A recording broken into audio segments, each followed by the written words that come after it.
Hello, Dr. Walid, colleagues. Good afternoon. How are you? Good, and you, my friend. How was everything? Everything is perfect. We are waiting Good. for your Yes, presentation. yes. Bertrand. Sure. Think we have 1 minute to go, Vladimir, right?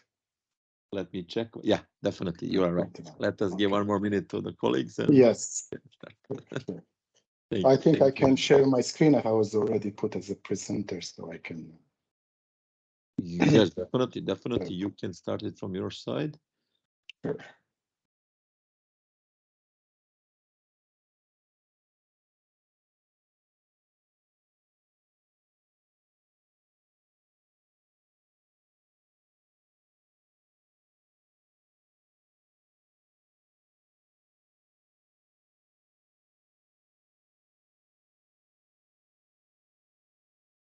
Can you see my screen?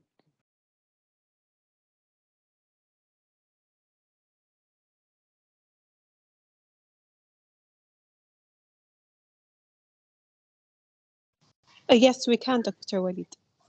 Thank you. All good, all good. All right. Shall we start, Dr. Vladimir? Whenever you feel ready. Whenever you are ready. Okay. I have honestly a lot of things to say, about this training. So definitely, let's use each, minute planned in this training to speak of the, qualitative research and the analysis of interview information.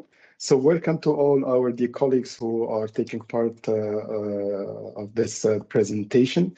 So today I'll be explaining and just sharing my experience, with this type of research. To be honest, I had the chance to use qualitative research in several of my publications, whether it's peer-reviewed journals, book chapters, or conferences. I've participated in a few conferences using this type of research, although I'm not restricted to this research method only. Most importantly, I really had the opportunity and the chance to be part of two research projects that were commissioned and funded by the government of Quebec in Canada. And in that research team, we had to use this qualitative research in the first subject to explore, the tourist experience with destinations that are hardly accessible. So we had to to explore, in fact, their experience in visiting remote regions in the north of Quebec, where it's cold, where it's isolated. So that was one of the research that I personally enjoyed doing a lot. The second one was on the user's experience with the online governmental services of Quebec in the outlying regions in the north. So we had, honestly, and our university at that time partnered with Léger Marketing, which used to be one of the most reputable marketing agencies in Canada. And we did some, focus groups, and we analyzed, some that data, and it was published later on and then presented to the Ministry of Innovation and Regional Development at that time. So today, in fact, the outline of this presentation, we will present general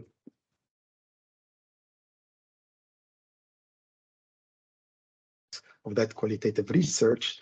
Then we'll explain why it's useful, in what it can be helpful, and we'll give some tips to justify the use of qualitative research.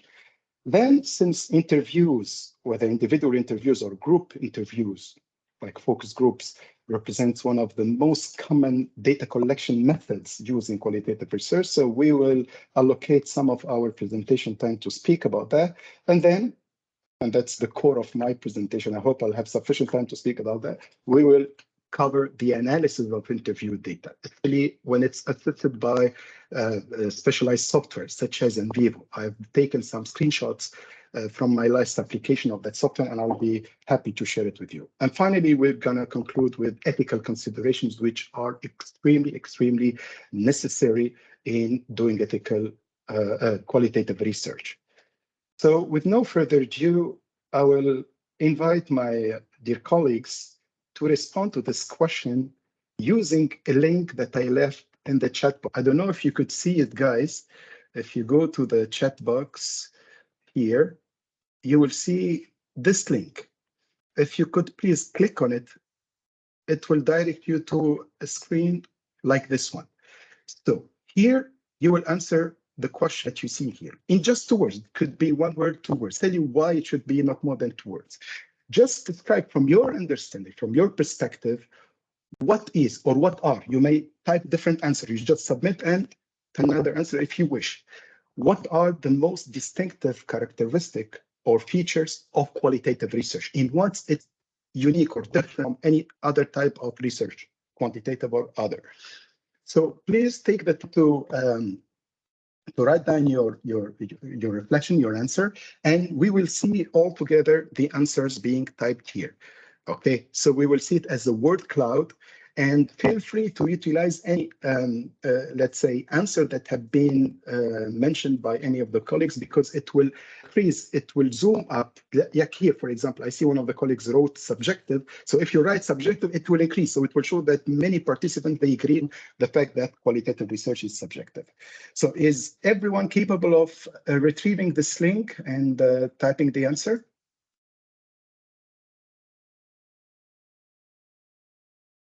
Yes, yes. Yes, Dr. Walid, we can see it. Okay, thank you very much. Thank you. All right, so I see, that's very interesting. Subjective, interpretive. It's for me important so that I can frame and orient my presentation according to the answers, you know. Okay, any other answers? Oh, okay, so I see subjective is more highlighted, related, calculating, mean, interpretive. All right. Exploration, interesting point. Good. Wait. Okay, I don't know if you could see with me in the screen here, you could see the answer. So I see participant, study, interference, representative, quantitative.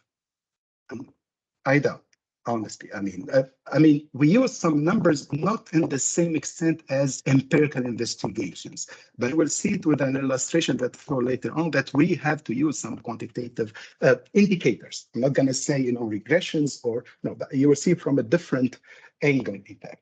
All right. So I see that the, let's say, the attributes that are, let's say, more emphasized, they are subjective, and I believe you mean, or our respondents, they mean subjective to the researcher or to the participant. I don't know what you think. Is there anyone who would like to elaborate on their answer? Because I see a lot of interesting things here.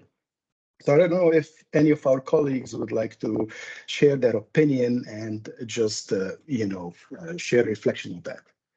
Hello, Please Dr. feel free. Walid. This is Hello, Faidon. Allah. Hello, Faidon. How are you? I'm very good. Dr. Walid, I wrote not representative, but the program put the word there representative. Oh, okay. Maybe it's shortened. Apparently, yeah, they did like you know. So they don't combine the two words. This program, it doesn't combine. It gives only one word.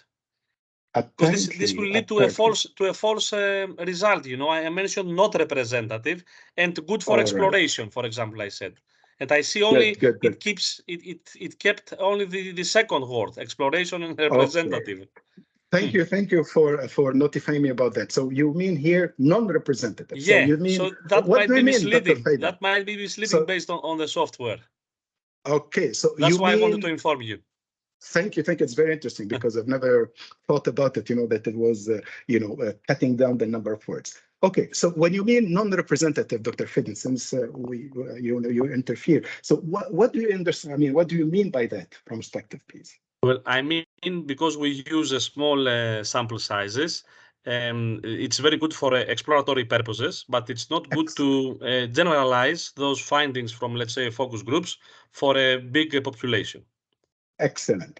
Yes, definitely. That would be the exploration. That will be the first characteristic that I will touch upon in the next slide. And definitely the inability or the non-generalizability of the results, definitely one of the most distinctive features of qualitative research. Anyone who mentioned subjective, my dear colleagues, is there any possibility? Yes, Dr. Mina, please. I didn't see your hand raised. Yes, please. Hope you're feeling better, Dr. Mina. Initially, like I wanted to say, not as objective as a quantitative study.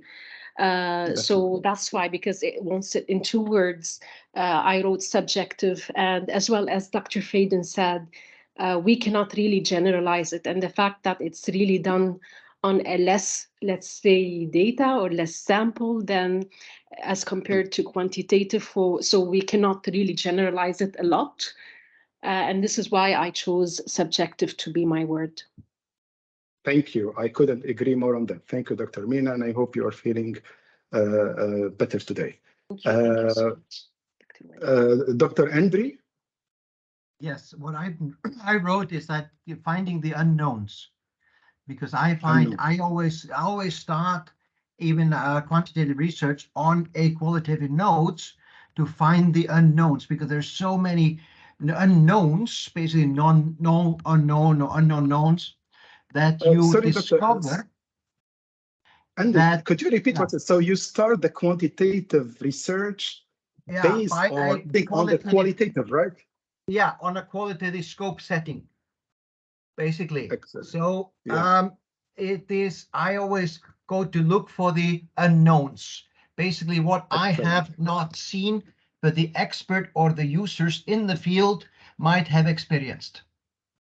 I really thank you for sharing this point, because yes, true. And guys, one of the things that you probably heard the most about qualitative research is that it's let's say less valuable than quantitative research. We're not comparing here. They are equally important and equally, useful for academia and for science in general. What Dr. Andre mentioned here is quite important and fundamental about our understanding of qualitative research.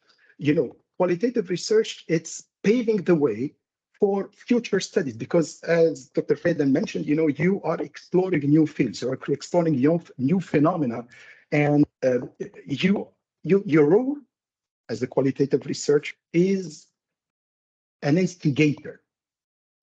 You are like a scout. You're just showing them that this area deserves more attention, but with some conditions, and that's the things that we'll focus upon later on. So definitely, qualitative research, it's, let's say, from type. And by the way, for research, when they start writing qualitative research that draws attention among scholars and in academia and everything, for them, that's the top.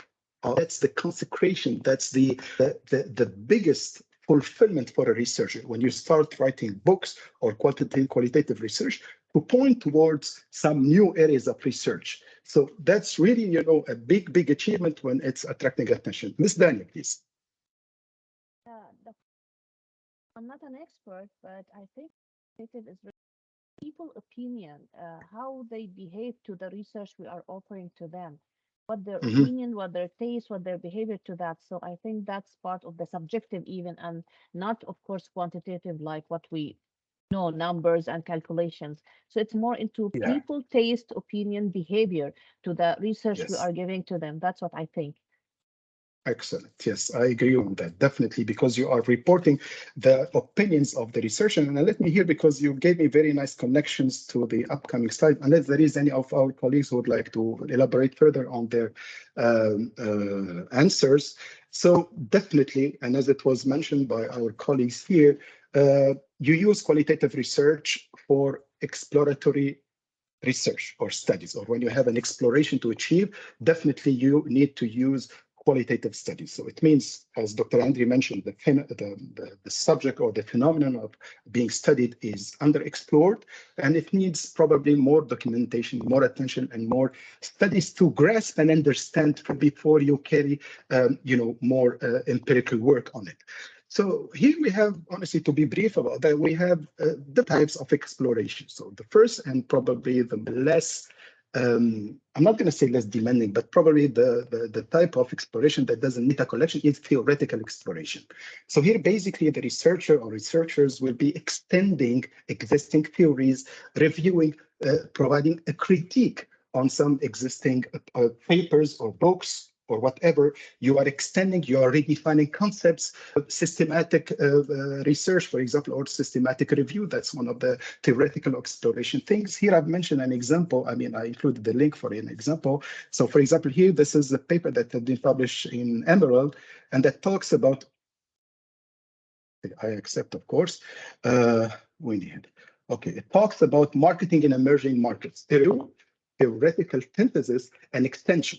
So just I will be very brief. So here you see the purpose of this paper is to provide an overview of theoretical models and studies dealing with the international marketing strategies in emerging markets, and provides recommendations for future research based on that review.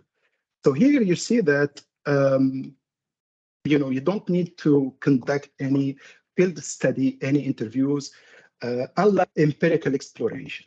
Empirical exploration, you are totally disconnected from any existing theory, and it's not a choice. The simple reason is that there is no theoretical background on which that could underpin your research questions. We don't use research hypotheses or objectives here, and I'll come back to that point. So there is nothing. The phenomenon is totally new, and that would require, as I mentioned in the third bullet point under this category, a higher immersion from the researcher. They need to be really involved, and this could be taking some time until you gather all the data needed so that you can build what we call grounded theory. You'll build up your theory in the data that you collect. But unfortunately, you will not be able to make any parallel with theories. Unlike the hybrid exploration, it's in between. So in hybrid exploration, let's do the same. You're exploring a new phenomenon, but at the end, when it comes to the discussion of your results, what you will be doing is that you will be aligning your research with some existing models. So one of the research that we recently conducted with Dr. Mina Samsa and Ms. Rupali, so we came out to the conclusion that, we were working on information communication overload, and we reached, conclude that possibly, you see, I'm very careful in choosing my words, possibly the leadership style that is applied could probably buffer or attenuate to some extent the adverse effects of information and communication overload. And that's one of the main characteristics, as it was mentioned by Dr. Faden, is that we cannot generalize. Even the way you are, let's say, reporting your results, you cannot say, like in a quantitative study, you cannot simply say that, for example, I'm saying whatever, that let's say using learner-centered approach in education will increase academic performance of students. That's quantitative because you are affirming, your results will be transferable. However, when it comes to qualitative studies, and we will see it later on in the results, you can simply say, for example, implementing and let's say implementing tablets in education or using tablets in education could possibly increase the degree of engagement of students. Possibly increase, is likely to increase, can potentially affect, but you cannot just ascertain and confirm that result. So I think many of you guys, you are pretty aware of that. From an epistemological point of view, the qualitative research falls under the interpretivism and the constructivism. There is a minor difference between them in the sense that constructivist researchers, they contribute in building knowledge. So here you are constructing knowledge with the participants in the study. Interpretivists, you are just reporting how your participants, they report and analyze the reality that surrounds them. So in both cases, we are not deterministic as the positivist approach that underlies the empirical investigation, because we are not, or we assume that there is more than a reality that exists. And it's deep-seated in the cognitive understanding or in the mental model of the participants, those who've been, interviewed or who've been approached or observed in your study. So you are just reporting the reality, but you have the duty of explaining the context and the attributes, the context where the study was carried, and the characteristics of the participants, so that people who will be citing your research later on, they know to what extent they can extrapolate result to be included in their analysis. Is there any question at this level? Or any comment or anything?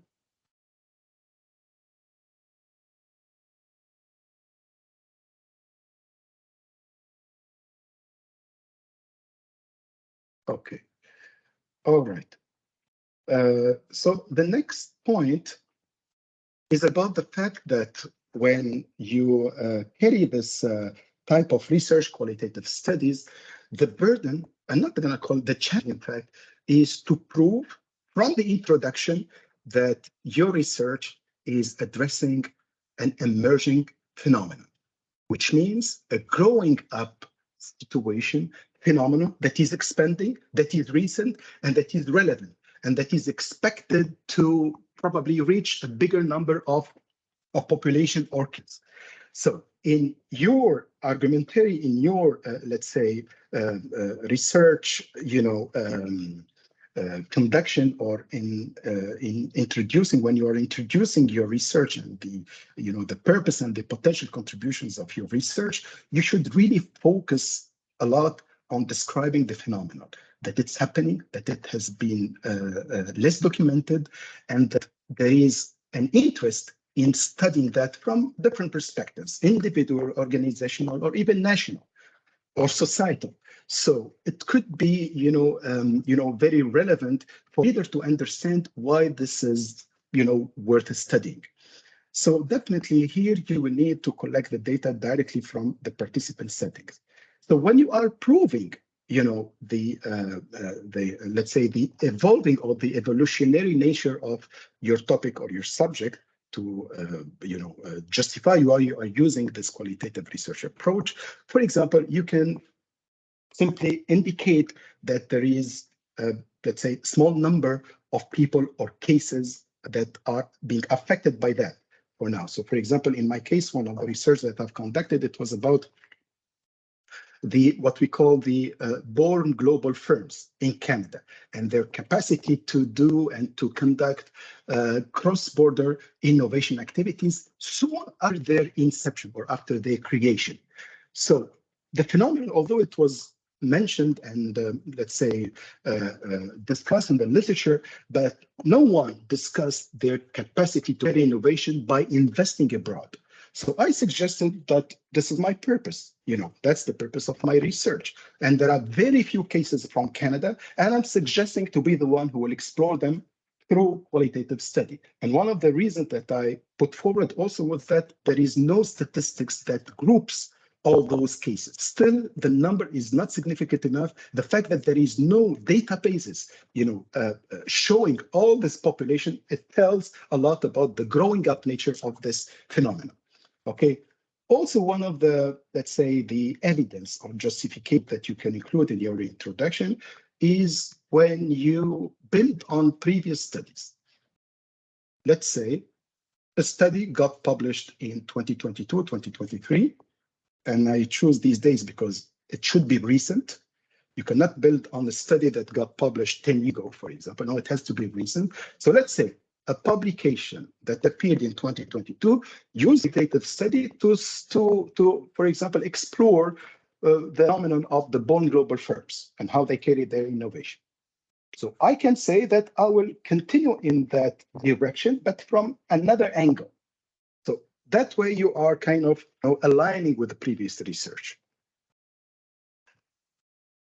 So qualitative research, when you are doing exploration, can be of different, let's say, types of strategies. So it depends on your field of research. So for example, you have narrative inquiry. Narrative inquiry here, the story is the focus more than the data collected. The story being, analyzed is, let's say, what the researcher is focusing on. I'll be very clear. narrative inquiry, it takes place with very, very few number of, let's say, cases or subjects. It could one of the narrative inquiries, it focuses on the leadership style of Barack Obama. We do it in criminal, let's say, studies when you want to understand the mindset of a serial killer by reading the manifesto that they publish on Facebook or on any social media before committing their horrible crimes. So this way you are analyzing the mindset, the logic, the rationale of one or few persons. So you get the narratives, you analyze, you dig really into those details to grasp and understand. We use it a lot in sociology, psychology, even in literary studies, if you want to understand the, let's say, the ideology of a writer or a movie maker, even, you know, for example, Martin Scorsese, the great Martin Scorsese. You need to understand what makes his movies unique, for example. I'm sorry, guys, you know, I cannot see you, so it's like, I don't know, like, you know, your reactions, and it's very hard because I just see my screen, my slides in front of me. Very interesting, all very good. Thank you, Dr. Walid. Thank you. If there is anything, please. I heard FBI, Yemen. Yes, I'm just joking. I mean, the investigation and the No, it is interesting, Ah. Dr. Walid. It's really interesting. Thank you. Please stop me if there is anything that you to emphasize more, please. I'll be very pleased. I'm just concerned about the time because I know I blub a lot. You know, I'm very talkative sometimes when I have to watch my wife. Anyways, the second one is phenomenology. Case studies and phenomenology, the second and the third, this is what we do, you know, more frequently in business research. I don't know about, you know, engineering, if we have any attendees from engineering or aviation. Definitely, I think there will be more also prone to action research, but you see, I put it in different color because there is a clear, you know, distinction that I had to make about that. It doesn't really fall under qualitative research as the four previous ones. But anyways, phenomenology, you know, is when you focus on a phenomenon. Let's say, for example, I would like to study the effect of ChatGPT and the AI applications on, let's say, critical thinking of employees or students, or the analytical thinking skills. So I'm addressing a phenomenon. Case studies are the same, but just you choose to study the phenomenon within specific context cases. It could be an organization. So, for example, you know, my main area is international studies. One of the latest books that I've read, it was about 4 case studies of small companies from Denmark that achieved a fast international expansion. So, international expansion, that's of small firms, that's a widely documented subject, but they study this from a very, let's say, limited perspective, only about 4 cases from Denmark. So case studies, it's like, you know, you narrow down the phenomenon or the context where the phenomenon is taking place. When you believe that there could be some idiosyncrasies or difference across, you know, let's say the countries, when you believe that in Denmark it's not the same as in probably Kuwait. So here case studies will be a more appropriate choice. Ethnography, that's more typical of anthropology, human size. This ethnography focused on understanding or exploring the culture and human societies, how people live, how they make, you know, sense of the reality that surrounds them. But this requires a deeper involvement from the researcher. They live within those communities. It can take years to understand and grasp and untangle their way of thinking and their culture and their customs, whatever, in order to make those inferences and conclude with some, you know, assumptions. This is what we get out of that. As I mentioned, action research, and there is a purpose why I put it in gray, it falls between the qualitative and quantitative. The meaning of action research is that, let's say I am a business owner, or even better, I am a scientist. I'm testing a new drug. So I'm testing that, so action, hence the word action. And as I am experiencing the implementation or overseeing the implementation of the new tool or the new medication or even a new approach, if we speak about management, I'm documenting the result. And I'm reporting and publishing ultimately the outcomes of my research. So here, why I didn't really include it under qualitative research, because for example, in biotechnology, they use quantitative measures to ascertain or to, let's say, conclude whether this approach is valuable or not. Let's say I am implementing a new performance appraisal system in my organization, and I want to see how this will affect the degree of satisfaction of the employees. So here I may be using some quantitative measures, so I can disseminate a questionnaire, and based on that, I can conclude whether this is effective or not, or I can use qualitative measure or assessments to test the relevance of this new approach. So from this perspective, yes, it could be qualitative, but we have to be careful about, arranging that under this category. All right. So this is one of the most key aspects of qualitative research, is when you design your research question. As I mentioned in my introduction, you don't have hypotheses, objectives, as it was explained and nicely presented by Professor Alper and Dr. Faden in previous, capacity building trainings. Here, you are simply making research questions because you are not testing hypotheses. Your findings will be the assumption upon which future research will build. Eventually quantitative research. But at your stage, you're simply formulating research questions. So usually it's one or two entry research questions assorted with sub-questions, not more than 5 per center question. And you have, let's say, 2 center questions, maximum 5. But you could have 1 center question. It's okay. I've seen papers where they where they usually 1 center questions, but they divide it into 2 sub-questions, and we'll see some examples. I have another activity in May, guys. I have authored 3 different research questions. On purpose, I chose this controversial subject, American cheese, because it's very trendy. And I would like you guys to tell me from your perspective, and I would like to elaborate, please.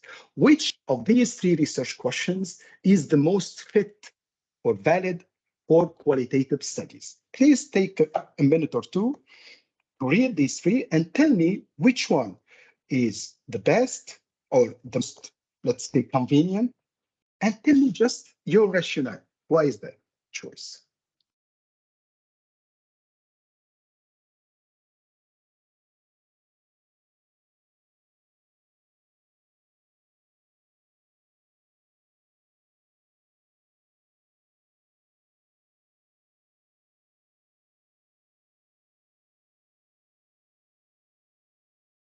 Please don't raise your hand, just speak up, guys, because I cannot see the teams. So please just, turn on the mic and just share thoughts on this, please. Any answers?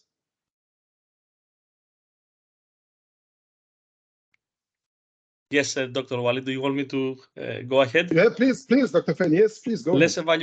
evaluate the first one. Why do American high-tech companies demonstrate a higher level of radical innovation than their Chinese counterparts? Yes. This is a subjective question. It's a leading question. It makes the assumption that the Americans are better than the Chinese. Not a good question. Good. Excellent. Let's evaluate the third one. Does the higher degree of cultural and economic liberalism in the United States support their supremacy in the achievement of radical innovations? Again, here we have kind of a leading question because it takes for granted that there is a supremacy in the achievement of radical innovations. The most objective way to pose the question is the second one. How do American and Chinese managers of high-tech firms describe the conditions surrounding their exploratory research and development activities? It's neutral in the approach, and it's the most correct way to ask a question. Thank you, Dr. Faden. I'm not going to say which answer, according to Cresswell, is the best. Yeah. I mean, I tried to apply his statements to see which question could be better, and I wanted to involve. So let me see if there is anyone who agrees or disagrees with Dr. Faden's answer. So Dr. Faden believes that number 2 is the most appropriate for a qualitative research. Is there anyone who believes that it should be another question instead of the second? Just turn on the mic and speak, please. See how much time is left. Okay, good. Okay, so let me see. So I don't see any raised hands. Dr.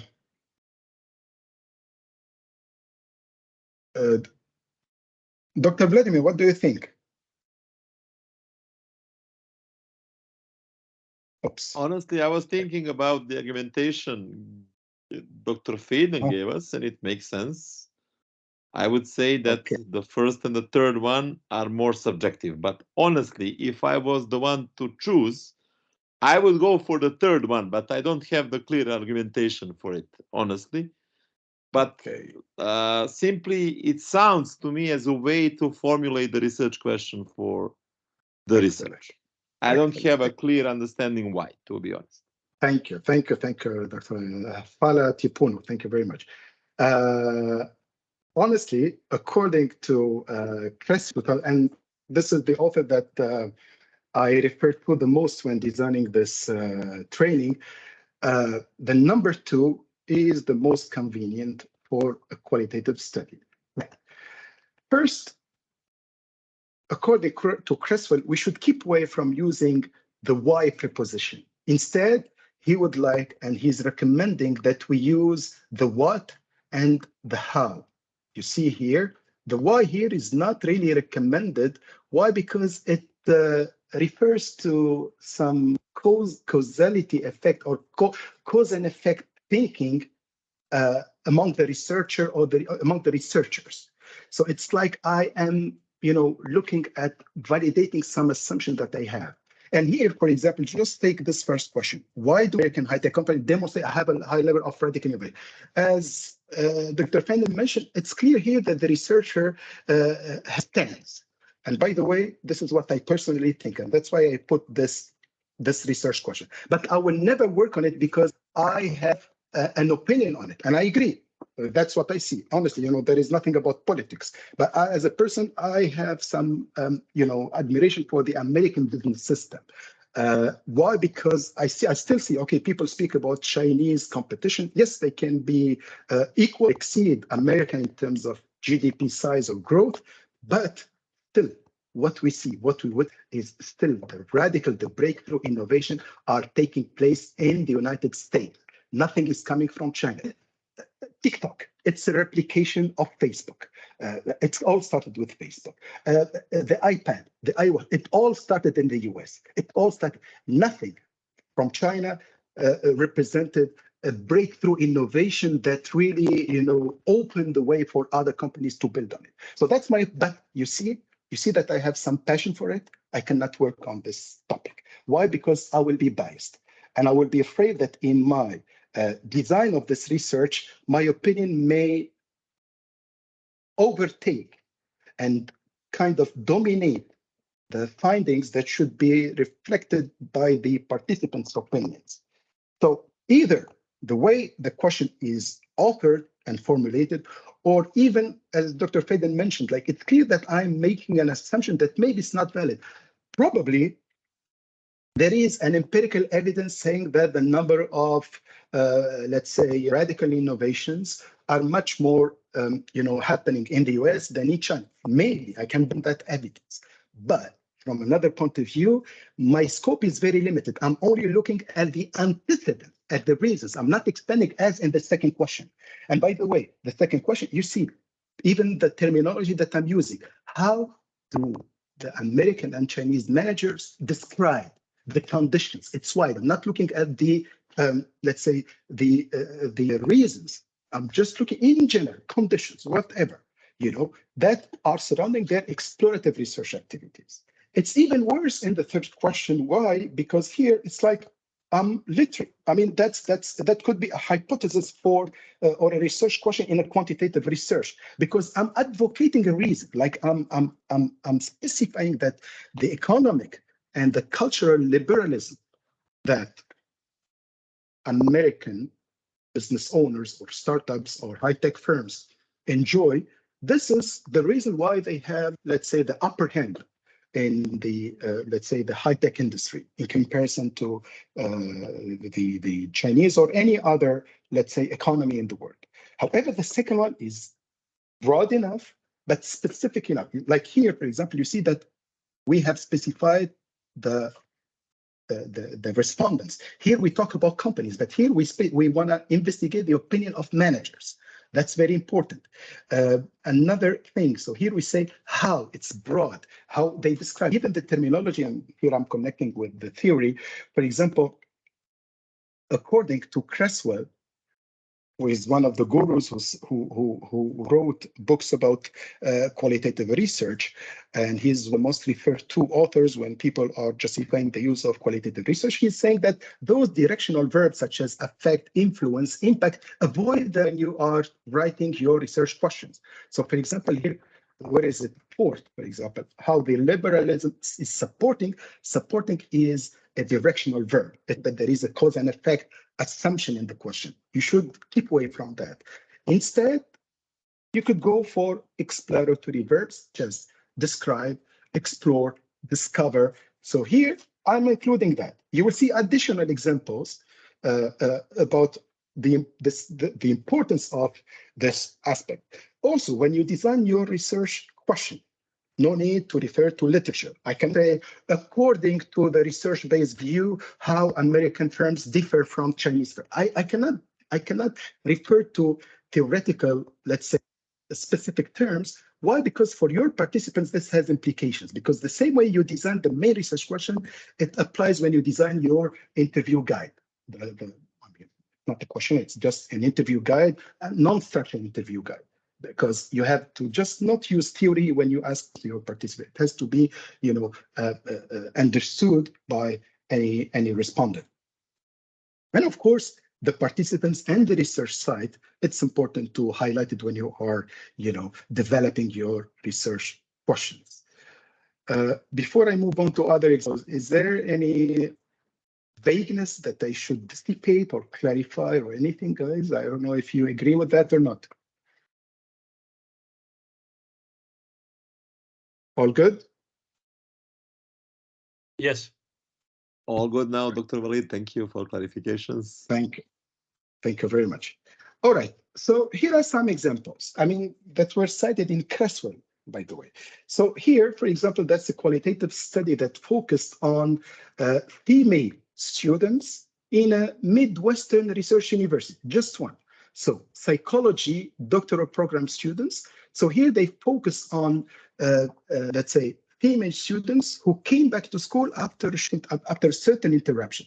So they wanted to explore their experience with this return, to studying. So let's just quickly focus on the research question that you see here. So you see here, we are in how as a preposition. How do women? So still you see we are specifying the participants in the study in a psychology doctoral program. So it's postgraduate study psychology, it's not business, not engineering. So it's still, we're specifying, okay, they describe their decision to return to work. They describe. We didn't say here, why did they return to work? No, we wanted to be broad. We wanted to, maybe she or they got support from their husbands. Maybe probably they enjoyed some, let's say, they had intellectual curiosity. Maybe they are fed up. Maybe, you need just to leave it inclusive as much as possible. You don't just focus on specific things, How, this is the second question, how do we, in a psychology program, describe their re-entry? So here you describe the decision and how the decision, in which context the decision was made. Here, the experience itself. And finally, the last segment, how the returning to graduate school changed their lives. They could have said, did the the doctoral studies or completing the doctoral study, did it make wealthier, for example? So here you're just narrowing down too much, maybe the scope of your research. But here it's open. It's open. Maybe they'll talk about personal fulfillment. They'll talk about empowerment. They'll talk about whatever, So just you leave it as much broad as possible. I have also prepared some other examples from papers that have been published, but I'll be very quick on this. So this is a paper that was published in 2020, and it used the qualitative research to study local publishers or newspapers. I think it was, I forgot which country, I think it was here in 4 countries, Finland, France, Germany, and the United Kingdom, to see how they cope with the challenge of digitalization in the, let's say, in the local newspaper industry, the local media industry. So here, let me go to page 6 to show you how they designed the research question. So you see here what is highlighted in green. So here they explain the main purpose of the study. Okay, so the following research questions about how editorial and commercial leaders in local newspapers in those 4 countries see their organizations navigating a fundamentally different media environment, fundamentally different business environment. So their first research question, how do managers, editors, and reporters, so you see the participants are explained, okay, are indicated, at local newspaper, discuss how, again, their business models, they discuss how it changed as a result of economic and technological shift in the media environment. The second, so it's the how, now it's the what, but no why. There is nothing about why, reasons, whatever. Why do these discourses, speeches, reveal about the strategies local newspapers use to maintain existing and commercial capabilities while adapting to uncertain digital future? Spot on the description that was, or the protocol that was recommended by Cresswell. So even if you see the title, ambidexterity, so this is a conclusion that this is the hybrid approach. I mean, they align the research with some existing background that talks about ambidextrous organization. By definition, concurrently, they carry exploitation and exploration activity, incremental and radical innovations. So that's an illustration of how the design of research questions could be. And here I will follow up with a research that I conducted in the early, when I did that, it was in 2011. So in this research, just use the pointer. I was exploring the rapid expansion, international expansion of medium-sized firms that are based in Canada, that have operations in Canada. They could be Canadian or foreign companies, but they have investments in research and development in Canada. My research question was the following: how managers, so I specifically interviewed managers, not employees, explain the capacity of those firms that we commonly designate as born global firms, how those firms conduct cross-border innovative activities shortly after their inception. And moreover, I clarified that those, let's say, investments abroad in innovation should happen through partnerships, acquisitions, or new wholly owned subsidiaries. So it's broad, and I'm leaving the door open to include any, let's say, crucial or value-adding elements of information. So here, the sampling method, and I'll talk about that later on, the convenience sampling and the snowball. Convenience, it could be simply defined as using WATA, to be honest, but for beneficial purpose, of course. So now I'm connecting with the second segment of this presentation, the interviews. So mainly, and that's what I personally applied, when we do qualitative research, usually we apply interviews, semi-structured interviews, and also, focus groups or group discussions, are very, widest. In addition to that, and that's something that most of us should be doing when we conduct interviews and, qualitative research in general, direct observation, like visiting. You cannot, not very, you know, rewarding to do interviews without going and visiting the working site or the workplace where, if we speak about business, in fact, where the participants or the interviewers operate. It's important to see their setting, to see. It's very revealing and very, very informative and insightful. And I'm telling you this based on personal experience. And of course, secondary data, it's important. And I'll tell you exactly why secondary data is important. So in the next part of the present, we will focus a little bit on the interviews. Okay, I'll be a little bit quick on that. So interviews, definitely, it's a very widely used and very well-established practice in data collection when it comes to qualitative research. But I would like to ask you a question, guys. So what do you think about the pros and cons of interviews from your perspective? When you use interviews, what are the positive sides and what are the downsides of interviews when you compare it to questionnaires, for example? Excuse me, I just got back, so I think I have an idea of the setback. The setback would be that you will be having some influence on the interviewee. Interest. Yeah, some kind of influence your interview. That could be related to personal or, let's say, subjective, personal or subjective view on the matter that you are investigating. And this could lead, perhaps not be, let's say, aimed at results that you were looking for. I'm sure that objectivity is a must in every interviewee, and that's why whenever we're conducting these qualitative interviews, we try to be as objective as possible. And the conducted, of course, interviewee will be in a way misled sometimes to answer some questions. So this is the thing that we may have as an influence on the interview. While in the surveys, we will have less influence, of course. We've set the questions and we've given some open-ended questions for them to give their personal input other than what we may have directed them in the other questions in the survey as well. That's what I think. Thank you. Thank you, Dr. Yemen. Thank you. Very, very valid what you're saying. Dr. please.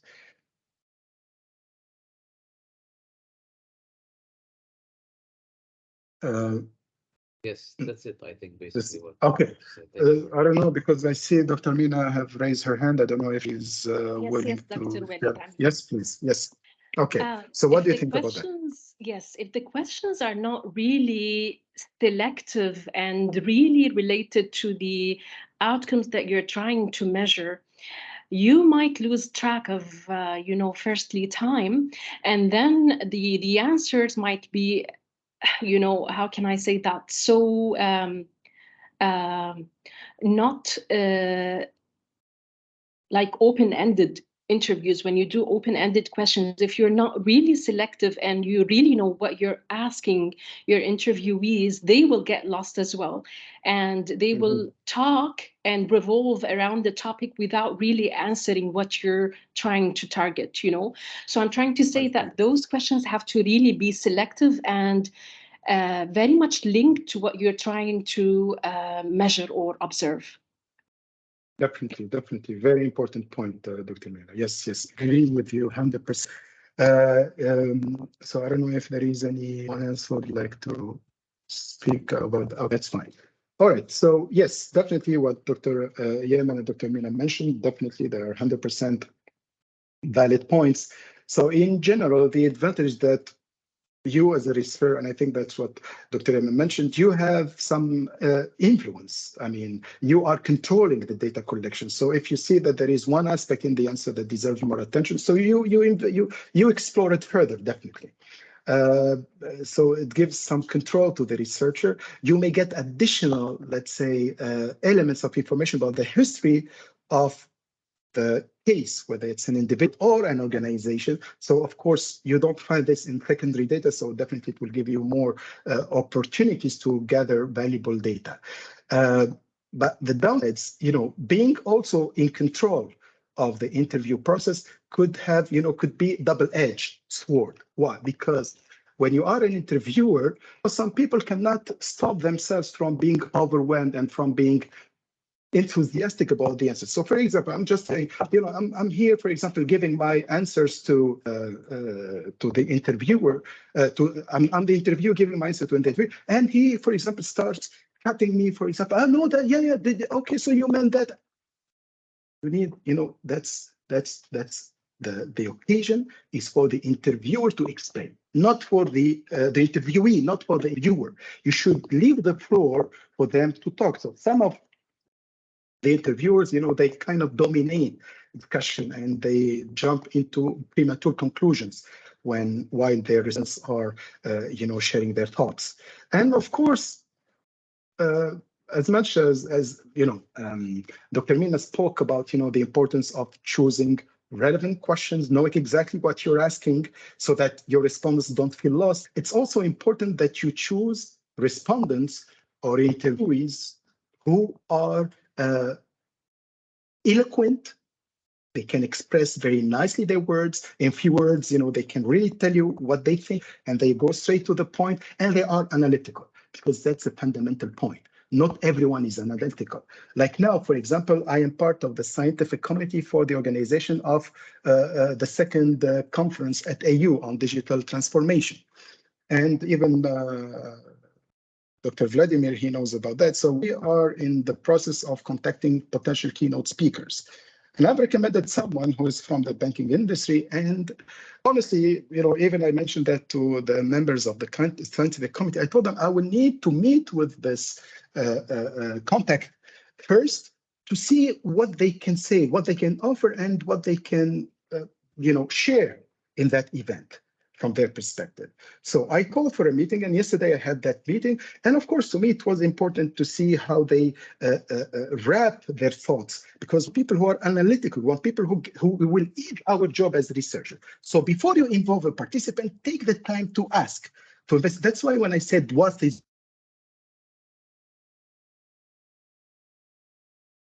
analytical, you may have 30 years of experience, but it doesn't mean anything if you don't have this capacity to synthesize and to come up with some valuable conclusions that could be disseminated and shared with your kids or with your fellow workers or with your subordinates. Not everyone has it. Get the point? So that's extremely important. I'll share a few best practices when you're conducting or planning for your interviews. So of course, the first thing is to gather as much information as possible about the company and the interviewee. I'll tell you why. That way, you will be able to raise their interest and engage them more, and they will be willing to share their thoughts. Sometimes, when I did those interviews for this global firms, I had to interview people who are business owners, managers of research and development departments. You know why? Most of them, they were multimillionaires. These people don't have time. I'll tell you, I approached them and how I was able, to get in touch with them and get a hold of them. So these guys, they are always, under pressure. They have a lot of things to do. They are not available. Don't be offended if they give you appointments and they don't show up. It's normal. So when you meet them first, if they see that you have no clue about what they did, because you need to, I'll be very careful. You need to nourish their ego to a certain extent. They need to feel, wow, these people are maybe impressed about what we achieved, about what we did. So when you go there, just show them you are well documented. It's like when you apply for a job. The first question, why did you apply for the job? Why? If they feel that, honestly, you applied as if you're applying to any other organization, people, they will reject you immediately. So here it's important. One of the interviews I met with the founder of a company that works in aeronautics, and I read about the history, about the CV of that person, and I knew that he has Italian roots. So immediately I speak a few words. I speak to Italian language, I can understand it. So I just exchanged a few words in Italian with the guy. I spoke about the calcio, football in Italian is tough. And I mentioned that I have a passion for AC Milan. And I did it on purpose, guys. I did it on purpose. I didn't have to Your voice is breaking, Dr. muted, Walid. you're muted, Walid.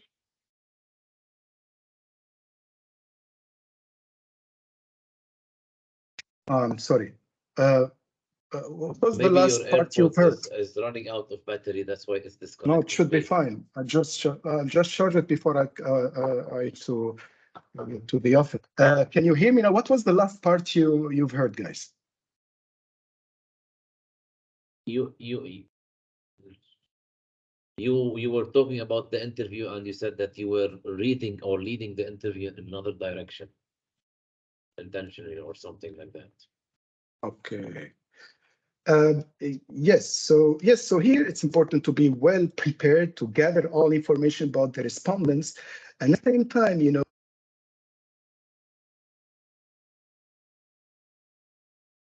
Same Walid, you problem are again. muted again.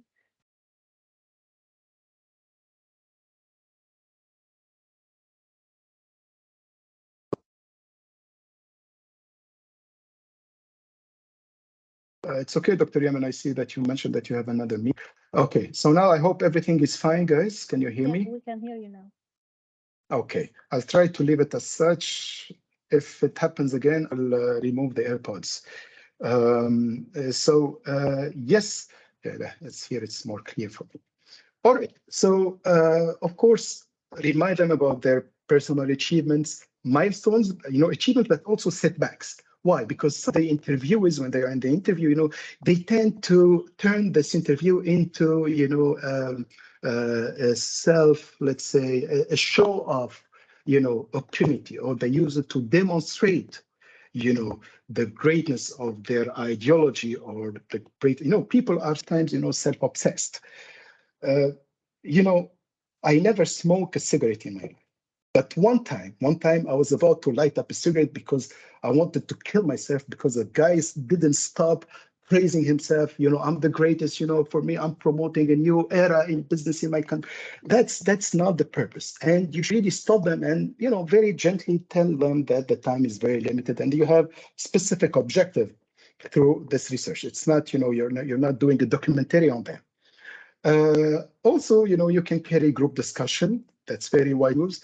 Of course, it will allow you to have, the opportunity to, trigger some fruitful storming between the participants. But at the same time, you have to be careful when choosing the panel of the participants. So you should diversify, but at the same time, you should look for some commonalities between them. Like, for example, people from different genders, different, probably nationalities. But at the same time, you need to make sure they belong to the same area of specialization so that you allow those synergies, not synergy, but you allow those, let's say, fruitful discussions and controversy, and debate to take place. Of course, when you have a group discussion, you don't have to reach a consensus. Not like Delphi technique, which involves experts. I'm not going to touch upon that for now, but the Delphi technique, for example, you need to reach consensus. Nominal group technique, for example, the participants, they don't necessarily see each other. It's done through an iterative process. And at the end, they have to agree on a sort of ranking of the most crucial issues. Let's say they work in a company and you want to make a list of priority of the main issues that could threaten your business. So here, it's not about consensus, it's about ranking the main issues. But in a group discussion, no consensus could be reached. Just generate as much information as possible. The focus group is a smaller version of a group discussion. Group discussion, I remember once when we conducted this research about e-government services in the outlying regions of Quebec, we were in a big hall, and we had almost 60 participants, normal citizens from different ages who were using the online services of the government of Quebec. It was time consuming to run it through different, let's say, rounds of discussions, but a focus group is different. What I personally use for my personal research, it was a focus group. Not less than 6, not more than 10. That's what literature recommends about that. All right. I'm going too fast, guys. You want me to stress upon other things, or is that for you, the pace? Yes, Stephen. Hi, Walid. Thanks a lot. Hello. It's really interesting. Hi, can you hear me? Thanks. Yes, Stephen, very well. Hi, thanks a lot. It's really interesting. I'm not really a qualitative researcher myself, but I find it really interesting in the exploratory factor. Can I ask you a question? Just, is there such thing? Is there such thing in qualitative research as a selection bias or not? Because it's a big thing in quantitative research, of course, but as you're doing, smaller amounts, higher levels of quality and stuff, does the concept of selection bias exist in qualitative research? Because I do remember you said, selecting the person as somebody who might be articulate and analytical or something like this. So just for my own curiosity, does it exist? Yeah, it exists. I'll show you this directly in the slide. I was about to talk about that. So there is one part where I talk about the participant recruitment. So what we say here is that it's important to have criteria for disqualifying candidates. So you need to really frame the basis upon which you are selecting, let's say, whoever who would be part of that research. In fact, so you need to state the criteria. Like here, for example, this research that studied the experience of female students who went back to school after a short interruption. So here, yes, we need to really clarify why we establish or we go for those criteria, and we need to have some eliminatory, let's say, factors or dimensions that probably would say that this person would be unfit for this research. This profile, not the person. This profile would not be very suitable for this research. So yeah, we do care about, and we have to really explain it in the sampling procedure. Okay, thank you very much. Thank you. So yeah, here, in fact, I mean, I'm not going to spend much time on the advantages and the disadvantages of the group discussion technique. So of course, you need to pay attention as the interviewers to people who pretend to be elitist and who will try to show off in front of everyone. Sometimes, when the subject is very sensitive, people can clash with one another. So of course, the role of the moderator is to just handle that very carefully. Of course, refraining from imposing your own views, that's very fundamental. We should not be, telling people what to say or rewarding their statements. No, we have to be very, very careful in reporting the original statements of the participant without trying to alter those statements, because that will bias your research.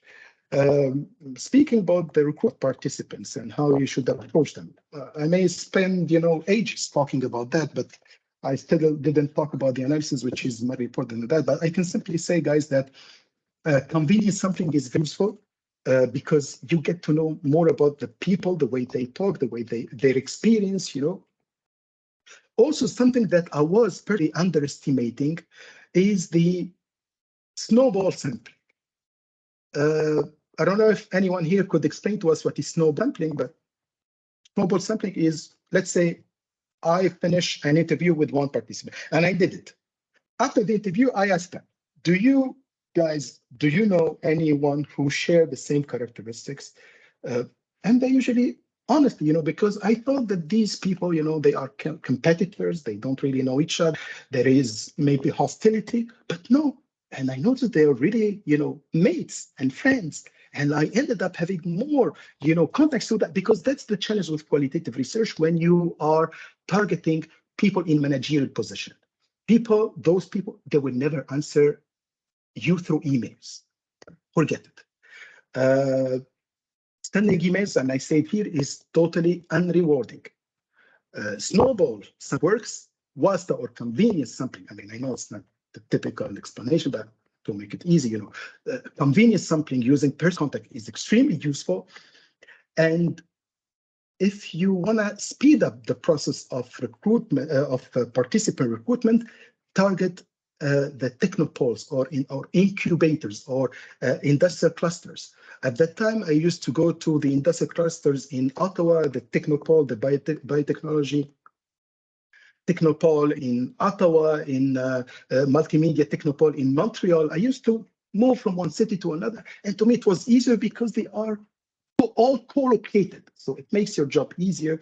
These people know each other. And what I used to do, I used to use the example of the industrial directory. We used to have, let's say, a portal online that is called Industry Canada. That's a governmental, website. And there you can find list of all the organizations. Of course, my population was very narrow, born globals. I couldn't find it, but I was like able to probably, select, the cases that would fit my criteria. And the advantage there is that you could see who is the head of research and development department, who is the manager. So I was, honestly, I was literally knocking on the doors and I entered. I was lucky that I was in Canada, maybe because, especially French Canadian people are very friendly, very accessible. So they usually, are helpful. And, honestly, you don't feel, you just enter. I'm coming to meet with Monsieur Benjamin, for example. I talk to the secretary. Okay, she tells you, let me see. Maybe he's here. And honestly, it works. It works. And especially if you show them that you are really documented about three, they usually, allocate the time to meet you. And, you end up having contacts and really interesting, This probably applies in marketing research. Some of the researchers, they offer compensation. The study that I told you about the online services in Canada, because we were funded by the government, so we were offering 60 Canadian dollars to each participant to be in a study that will last between 40 to 1 hour. I mean, otherwise, I don't see why they will take part in that. So yeah, it could be probably expensive, but if you have a risk grant, you can probably think of offering compensation, especially when you do market research. You're not going to do this with managers or with employees. All right, now the analysis of the data. Now I'll be probably a bit meticulous in the way I explain that. That's the one of the core and key parts in qualitative research, how you analyze the qualitative research. So we may have two different approaches. So as I mentioned in the introduction, you can use a fully inductive research. So you are simply, grounding your theory in the data. You don't think about any theoretical background or stream of literature. You just focus on the data and you try to build up a whole theoretic conceptual model or framework out of that. So in that case, you have to do, and that's why I underline this particularity, you have to do it in an iterative manner. What does it mean? It means you formulate the problem, you state your research question, you gather the data, you analyze it, and maybe you will have to rethink your research question because it will give you more elements of information. And that's the advantage of having a research question. Remember the how, the what, describe. That's the reason why, so that you can allow your research to remain dynamic and probably more up to date with what's happening. Until you reach this theoretical saturation, when you feel that done, you feel that you've included or you've extracted most of the insights that could be derived from your data the data that you've collected, then you can assume that it's time to move on with the step. Deductive approach, as I mentioned, so it's when you build up or when you do the analysis while having in mind that you need to make some parallels with some existing models. So for example, I'll show you one of the examples later on where I ended up, for example, aligning my research with the SECI knowledge creation model. And I'll show you how it works exactly. In our research with Ms. Hamza, Dr. Mirna, and Ms. Rupali on information communication overload, we concluded that information communication overload could be probably, attenuated if you have a certain or specific type of leadership style. I'm not going to reveal much about that, but there is a specific type of leadership that could ameliorate the situation and attenuate the burden on employees who are overwhelmed by emails and communications. All right, so that's the process of analysis. I'll spend significant time planning this process, preparing the data, understanding the data, comprehension, in-depth comprehension of the data, then the coding. And here you have to use it, not you have to, but maybe you should use a software, especially when you have a big number of participants, because otherwise it's going to be really, really rough and demanding. Finally, representation of the data using graphs, tables, I'll show you examples, and finally interpreting the data, which means the discussion, aligning with existing theories if you wish, or just building up your own theoretical model. So preparing the data for the analysis is simply preparing the transcripts of your interviews. One of the main steps when you do qualitative research, especially when you do interviews, is that you write down exactly word by word what your respondents have said. Now with the technology in vivo, for example, it offers this automatic transcription, or what we call it interview verbatim. You know, the transcription of the interview content could be done, you know, with the assistance of technology. Of course, you need to double check because definitely, you know, it's not going to give you exactly what was told. Sometimes the quality of the taping, the record is not clear, so probably you need to check. So you first thing, prepare the data. You prepare the secondary data, the notes that you've taken, the observation notes that you've taken, the notes that you were taking when you were in the interview. Everything you have to prepare it. You know, better if you have it in a digital form like Word or, you know, by the way, it could be even pictures. You know, even in vivo, you can code pictures or let's say video statements, for example, or video segments, clips. The comprehension of the data. That's the second step. Data is there. Before you start the coding process, and I'll explain to you what it is, you need to understand the data. I'll give you an example to understand what does that mean.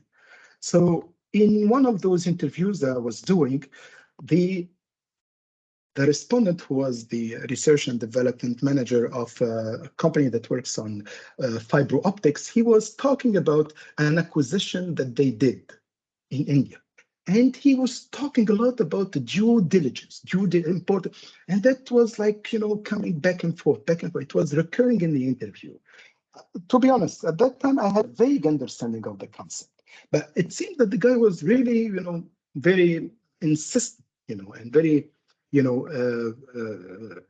firm in praising and recommending and advocating the utility of that practice. So, of course, you know, during the interview, you cannot really interrupt and just check. And okay, I asked some questions like how it works, and when I felt that was really essential, so I asked additional questions. But when I was preparing for the interview, I really made the research about it, just to understand in the context of a fiber optic company, how does it work exactly? What does that mean, you know? So that's the comprehension, because you don't really understand that, or sometimes they mention some important milestones, you know, or even a big failure that you were not aware of. So you can go back and check. Once this is completed, you're in full mastery of all the information you've included, you move on with the data coding using the software. In data coding, in fact, you should start labeling and tagging the information you have. You start reading, you know, the interview transcripts that you see here, and you start noting the information falls under which type of, let's say, rubric category. It's like you tagged on the information. It's like, you know, you are just making highlighting pieces of information and designating it with a label, what we call code, or some of the studies, they call it node. Okay, so it looks like, let me just show you this here. So for example, let's say you can do it, let's say you're doing this without being assisted.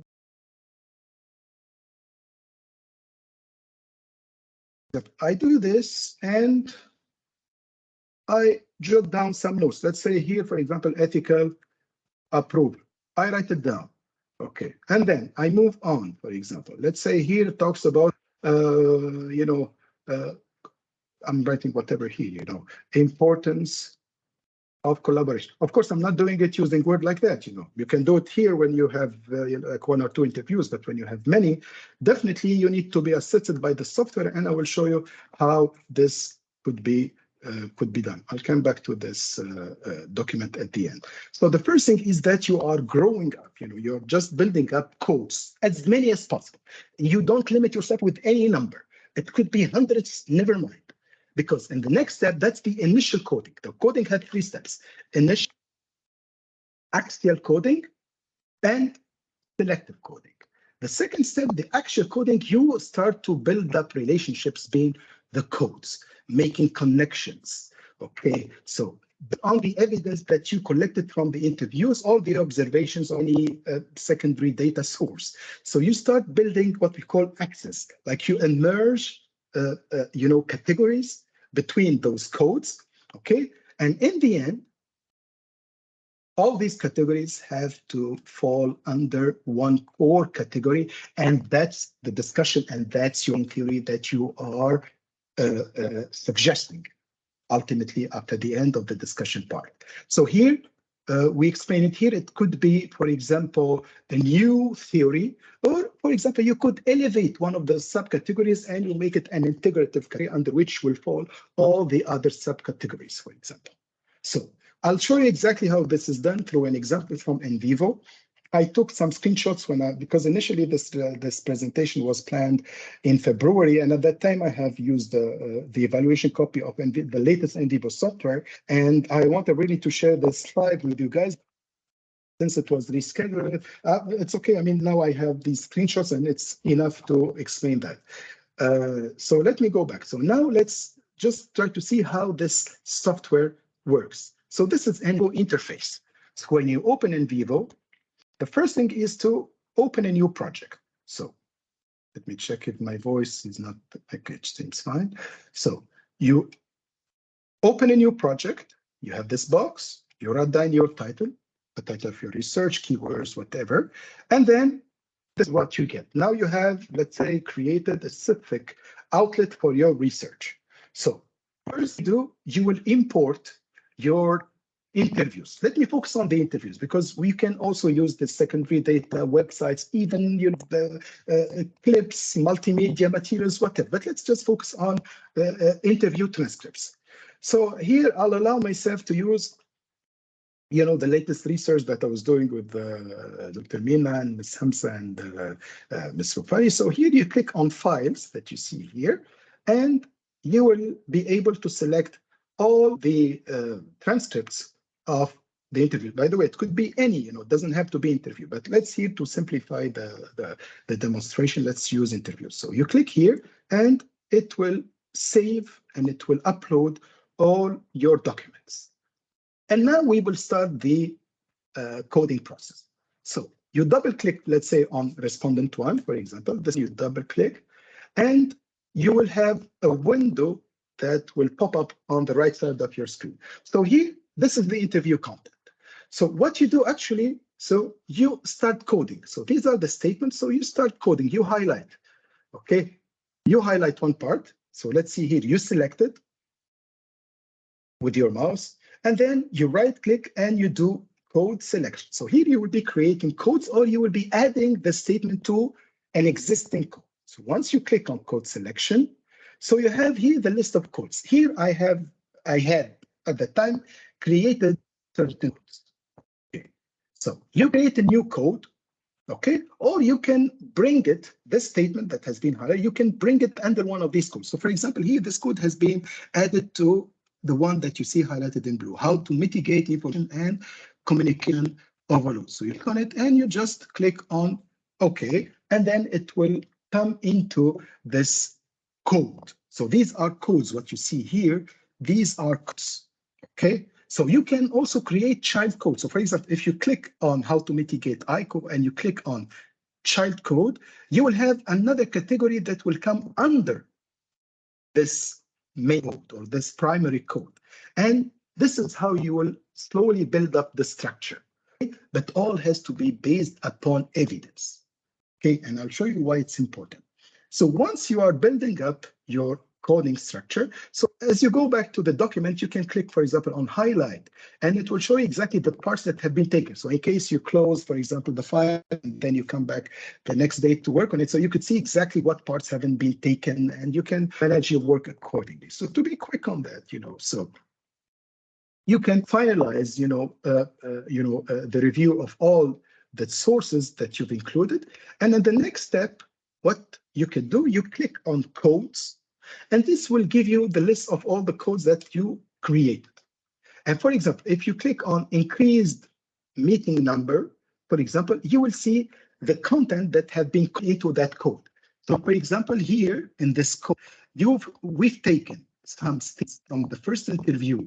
So you see here, answers are given by first contact, which is here, respondent 1.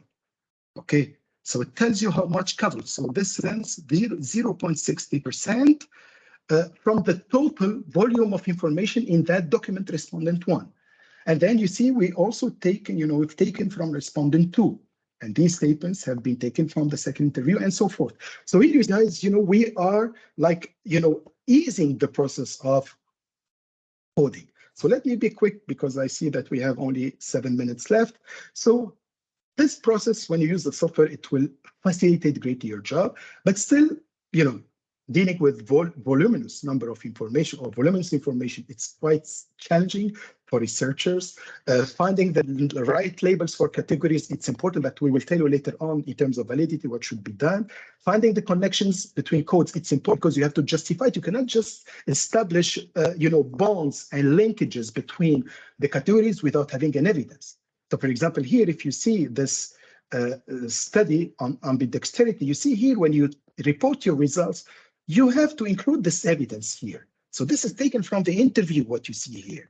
Okay, it's taken from the interview. So explain, and then you have to, write down, some evidence to prove that this has roots in the data. Okay, so that's very important. Clear taping, using figures, avoid premature conclusions. The next step is the representation. Use tables as much as possible to summarize your cases. Let's see here, I did this myself. For example, I have 20 respondents from 20 different companies in 3 different sectors. So I'm writing here, year of foundation, what globalization modes they have used, each one of them, ratio of international sales. So that's why some quantitative measures could be really interesting, and you will see why later on. I hope I'll have sufficient time to finish, showing you this illustration. Finally, the discussion or the data interpretation. So here you start building up your theory. So, for example, using data representation. By the way, NVivo can help you greatly in doing that. So here, for example, I start connecting and developing my framework. Here, this is just one step towards the federative or the integrative framework that I created. So here, for example, I see that you need to have enoughness in the workplace shared by individuals in the workplace in order to start your global expansion when you are a born global firm. So that's, let's say, the so-called, or let's say the foundation that will underlie the international expansion. Then I recommended this globalization scale. I found that some organizations, they combine new wholly owned subsidiaries with acquisitions and partnerships, while others, they barely have international, or cross-border partnerships with minor or limited investment in comparison to those who are in stage 7 that I created. Then for example, here, I saw that those who are in the most advanced stages of globalization, 407, they tend to have more international experience, and they tend to have, on average, a bigger industry experience. Furthermore, I noticed that as the degree of globalization is high, the knowledge creation enablers are much more rooted and frequent and numerous. So this shows that as they gain experience, they grow onto the globalization scales, and they develop further knowledge creation routines or enablers. So I group them into 4 different blocks, and this led me to create what I called knowledge creation spiral for high-tech born global firms established in Canada. So I'm arguing that as you gain international experience, you are able to engage more resources in innovation internationally, and this will support your knowledge creation processes. So you sharpen your technical specialization, and this will help you to be more selective of your future projects, whether it's exploitation or exploration. By the way, that's ambidexterity. And at the core of this dynamic, there is what called the SECI model, which exists in the literature. And that's the alignment I did with the existing literature.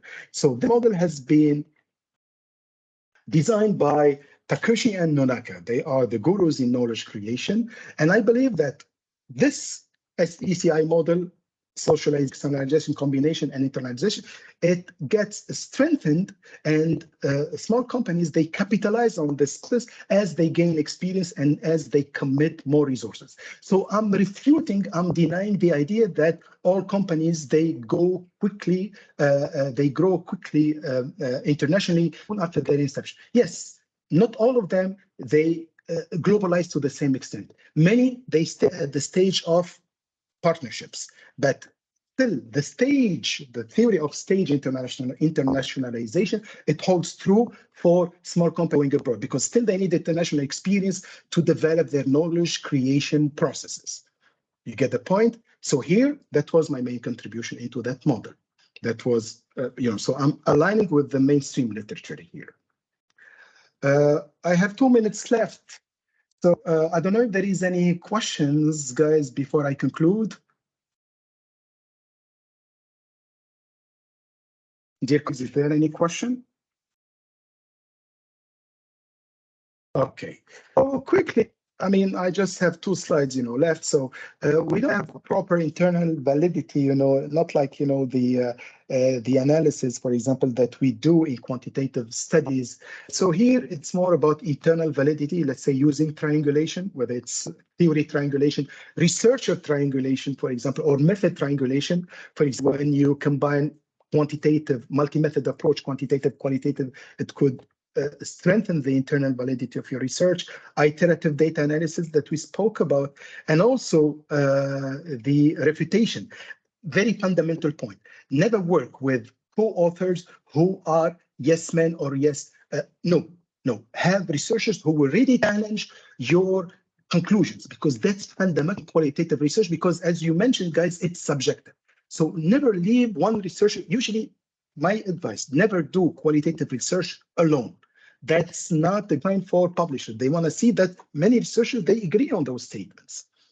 Confirming the result with the participants. You should send the results to the participants so that they can confirm, their statements or whatever. Explaining the context is important for future researchers so that they can exactly to what extent your results could be extrapolated with precaution. Ethical consideration, I will finish with that. It's important, and please, this is a very, very crucial matter. Never start the qualitative research before getting a written approval from your institution. Publishers will request it. You will see. So please show it to the participants. Even it will encourage them to agree to participate. In AU, we have this application ethical approval that exists. So the document is here. I retrieved it when I was applying for the KFAS funding.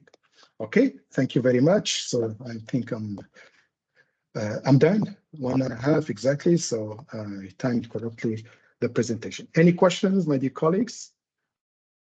Thank you, Dr. Walid. Thank you very much. Thank you, I appreciate it. Thank you very much. Thank you, Dr. Walid.